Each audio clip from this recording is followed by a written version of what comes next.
Assalamualaikum semuanya, kembali lagi dengan saya Hairia Iskandar Alam. Hari ini kita akan belajar materi tentang kemagnetan dan pemanfaatannya. Bu Guru, kenapa setiap benda yang ada di sekitar bumi ini bergerak menuju bumi ya? Iya nak, benda selalu bergerak menuju bumi karena di sekitar bumi memiliki medan magnet bumi.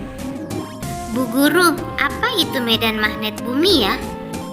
Medan magnet bumi adalah daerah di sekitar bumi yang masih dipengaruhi oleh gaya tarik bumi. Oh, begitu ya Bu. Baik nak, sekarang kita simak yuk penjelasan ibu tentang pemanfaatan medan magnet pada migrasi hewan. Bu Guru, apa hubungannya medan magnet bumi dengan migrasi hewan? Tentu ada hubungannya nak, karena sebagian besar hewan memanfaatkan medan magnet bumi untuk mempertahankan kelangsungan hidupnya, di mana medan magnet bumi dapat memengaruhi batang magnet yang diletakkan bebas di sekitar permukaan bumi. Oh, begitu ya Bu. Iya nak, di mana hewan juga mampu mendeteksi medan magnet bumi karena di dalam tubuh hewan terdapat magnet. Dan fenomena seperti ini dinamakan biomagnetik. Baik nak, sekarang kita lihat ya penjelasan tentang hewan apa saja yang melakukan migrasi dengan memanfaatkan medan magnet bumi. Baik anak-anakku, kita lihat hewan yang melakukan migrasi dengan memanfaatkan medan magnet bumi, yaitu yang pertama adalah migrasi burung. Tampak pada video ini dapat dijelaskan bahwa beberapa jenis burung, misalnya burung elang dan burung layang-layang, melakukan migrasi pada tiap musim tertentu, di mana burung tersebut menggunakan partikel magnetik yang ada pada tubuhnya untuk menciptakan peta navigasi dengan memanfaatkan medan magnet bumi. Kita lihat yang kedua, yaitu migrasi ikan salmon. Tampak pada video ini dapat dijelaskan bahwa ikan salmon adalah ikan yang hidup di Samudra Atlantik dan Samudra Pasifik. Ikan salmon merupakan ikan yang melakukan migrasi untuk berkembang biak. Ikan salmon memiliki kemampuan untuk kembali ke aliran sungai air tawar tempat awal mereka menetas dan tumbuh setelah berenang ribuan kilometer mengarungi lautan. Berdasarkan hasil penelitian, diketahui bahwa ikan salmon yang melewati sungai Fraser di Kanada dapat kembali lagi ke sungai Fraser setelah 2 tahun bermigrasi, mengarungi Samudra Pasifik.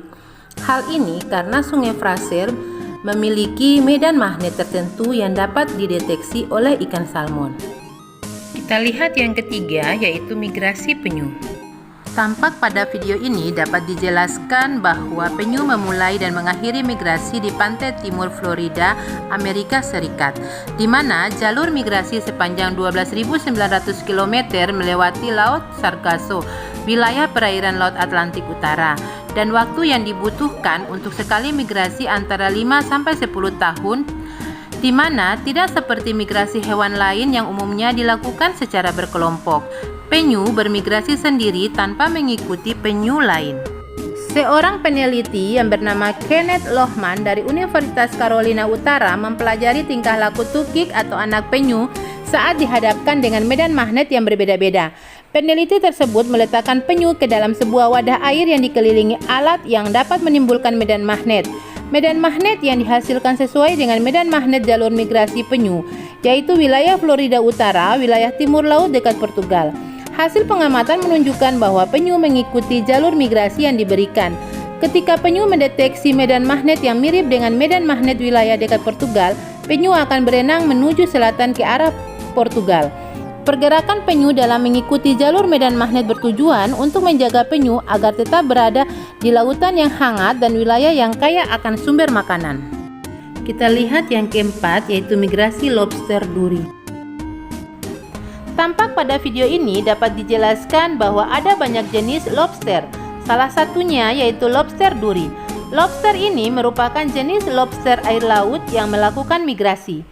Kenneth Lohman meneliti kemampuan lobster duri untuk mendeteksi medan magnet dengan cara meletakkan lobster duri ke dalam bak air yang dapat diatur medan magnetnya.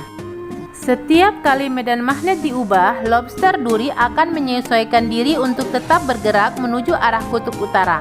Hasil penelitian tersebut menunjukkan bahwa lobster duri mampu merasakan medan magnet bumi untuk memandu migrasi yang dilakukan dari lepas pantai Florida menuju lautan lepas yang lebih hangat dan tenang di setiap akhir musim gugur.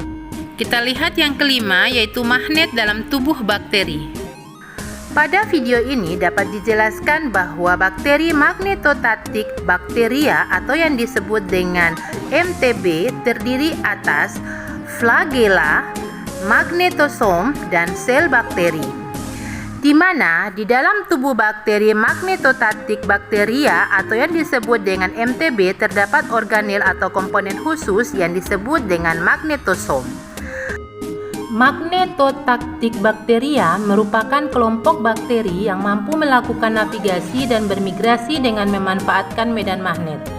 Beberapa jenis magnet ini memiliki flagel yang berfungsi sebagai pendorong saat bergerak. Jenis bakteri ini ditemukan pertama kali oleh Richard P. Blackmore pada tahun 1975. Magnetosom tersusun atas senyawa magnetit atau rumus kimianya Fe3O4 atau greigit atau rumus kimianya Fe3SO4 yang memiliki sifat kemagnetan jauh lebih kuat dibandingkan dengan magnet sintetik atau yang dibuat oleh manusia. Magnetosom dan senyawa yang terkandung di dalamnya masih terus diteliti dan diduga memiliki potensi yang besar untuk digunakan dalam bidang kesehatan. Sekian dulu pembelajaran kita kali ini. Selamat beraktivitas. Wassalamualaikum warahmatullahi wabarakatuh.